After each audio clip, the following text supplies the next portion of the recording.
नमस्ते। Free card reading में मैंने जिनकी रीडिंग ली है, इनका क्योंकि इन्होंने खुद कहा है तो इनका मैंने स्क्रीन नेम शालू यादव रखा है। अब इनका क्वेश्चन है कि 3 साल से ये एक पर्सन के साथ रिलेशनशिप में है। इस 3 साल में इस पर्सन ने इनको बहुत बार हर्ट किया है और बीच में थर्ड पर्सन भी लेकर आए हैं। और ये पर्सन, अब सिर्फ इन दोनों के बीच सिर्फ लड़ाइयाँ होती हैं। पर्सन इनको बहुत ट्रस्ट भी नहीं करते हैं। फिर भी ये पूछ रहे हैं कि क्या वो वापस आएंगे या किसी और के साथ आगे बढ़ गए हैं। इन्होंने अभी एट प्रेजेंट उनको ब्लॉक कर रखा है। फैमिली को सब कुछ पता है, लेकिन कभी कभी फैमिली सपोर्टिव नहीं होती है, ना इनकी ना सेकेंड पर्सन की। ग्रिड जब मैं बनाती हूँ, एक पर्सन है केतु के। शालू आप हैं केतु की, आपके पार्टनर हैं शनि के। केतु की दोस्ती कभी भी शनि वालों से नहीं होती है, लेकिन चलिए, कुछ कार्मिक रिश्ते होते हैं कि आप आपस में टकरा जाती हैं।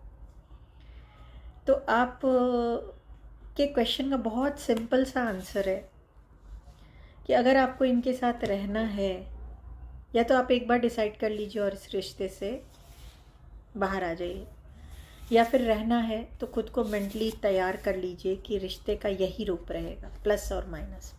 क्योंकि आपके पर्सन ना अपनी तरफ से कभी भी ना तो क्लियरली आपके साथ बहुत डेडिकेटेड डिवोटेड रहेंगे, और ना ही कभी ओपनली ये बोलेंगे कि नहीं तुम मुझे छोड़ दो करके। किसी ना किसी तरीके से ये इमोशनल या तो प्रेशर करके, जब इनको खुद की नीड होगी तो इमोशनल प्रेशर करके आपके लाइफ में वापस आएंगे। फिर नीड नहीं है तो कहीं और चले गए। हाँ, इनके लाइफ में मल्टीपल पार्टनर्स के दिखते हैं। इनकी ग्रिड ही बता रही है कि ये मतलब थोड़े से फ्लर्टी नेचर के हैं, और हमेशा इमोशंस को आगे रख कर के ना ये अपनी बात मनवा लेते हैं। तो अब आपको डिसाइड करना है कि आपने क्या करना है। इमोशनल आप भी बहुत हैं, सेंसिटिव हैं, इमोशनल हैं, लेकिन अपने इमोशंस को आप बैलेंस कर सकती हैं। ऐसा नहीं है, आपका बुध आपको हमेशा सपोर्ट करता है कि आप अपना इमोशंस को बैलेंस कीजिए। टाइम पर इमोशनल होती हैं, लेकिन बाद में थोड़ी सी अपनी चीज़ों को संभाल भी लेती हैं। और आप इमोशनल करके किसी का बेनिफिट नहीं लेती हैं, लेकिन आपके पार्टनर ना, उनकी स्पेशलिटी ही यही है कि वो इमोशनल बातें, मतलब इतनी ऐसे बातें करेंगी कि सब उनके मोह में फंस जाए वाली जो चीज़ होती है वो करेंगे। ही हैज़ दिस ट्रिक, और उसके बाद फिर आपको परेशानी होगी। तो देखिए, क्लियर कट आंसर है मेरा। आप डिसाइड कर लीजिए आपने क्या करना है। अगर इनके इस नेचर के साथ चलना है, रहना है, तो फिर ये पर्सन, बट पहले आप देख लीजिएगा कि आपको आप मेंटली तैयार हैं इनके साथ इसी तरह थ्रू आउट लाइफ निभाने के लिए। तो ये पर्सन मोस्ट प्रोबेबली 20 मार्च तक आपके लाइफ में एक बार फिर से वापस आएंगे। अगर नहीं आते हैं तो जुलाई 2024 अनब्लॉक करके वापस आएंगे। बट हाँ, बेसिक नेचर यही रहेगा, चेंज नहीं होगा। और पार्टनर्स भी एक दो इनके एडिशनल लाइफ में दिखते हैं, तो इन चीज़ों को आपको देखना होगा।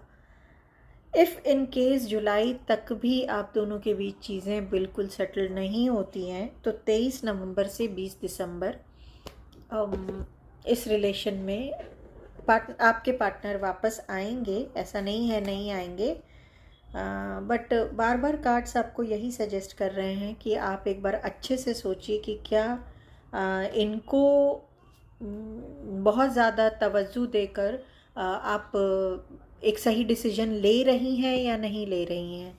क्योंकि लाइफ आपकी है, डिसाइड आपको करना। आप जो भी करेंगे, फैमिली आपके साथ रहेंगी, फैमिली का आपको सपोर्ट रहेगा, ऐसा नहीं है नहीं रहेगा। एक बार अगर आप लोग दोनों अच्छे से हैं ना, तो फैमिली की तरफ से बहुत ट्रबल मुझे नहीं दिख रहा है। डिसीजन ट्रबल दिखता है बस आपके पार्टनर के नेचर से, और आपके है ना एक अपने को प्रायोरिटी ना देने के नेचर से। बाकी चीज़ें यहाँ पे ठीक दिख रही हैं। आप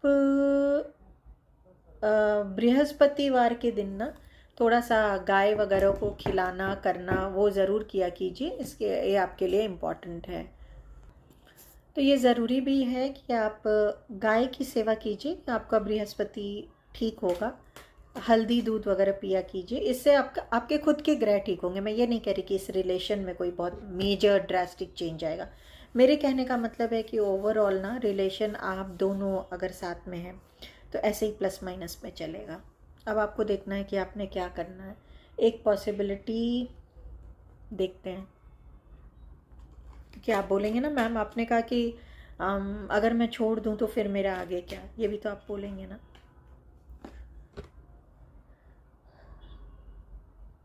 आप अगर यहाँ से आगे बढ़ जाती हैं, इस रिश्ते से मजबूत होकर आगे निकलती हैं, तो 20 महीने के अंदर अंदर आप एक नए रिश्ते में एंटर करेंगी और अच्छे सेंस में एंटर करेंगी।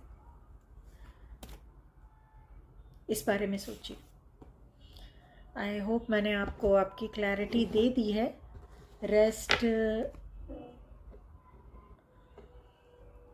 एक बार फिर मैं सभी से रिक्वेस्ट करूँगी, फ्री कार्ड रीडिंग किसी पर्टिकुलर पर्पस के लिए है।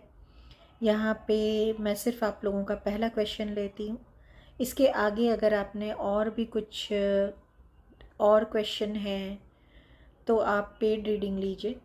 फ्री कार्ड रीडिंग जो लोग अफोर्ड कर सकते हैं वो पेड रीडिंग ले लीजिए, और जो नहीं कर सकते हैं उनके लिए फ्री कार्ड रीडिंग का मेरा टाइम स्पैन अगर रहने देंगे तो आप ऐसा करके आप सभी की हेल्प करेंगे।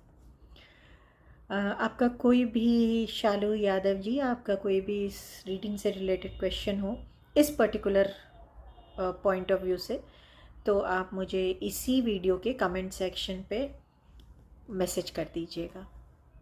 नमस्ते।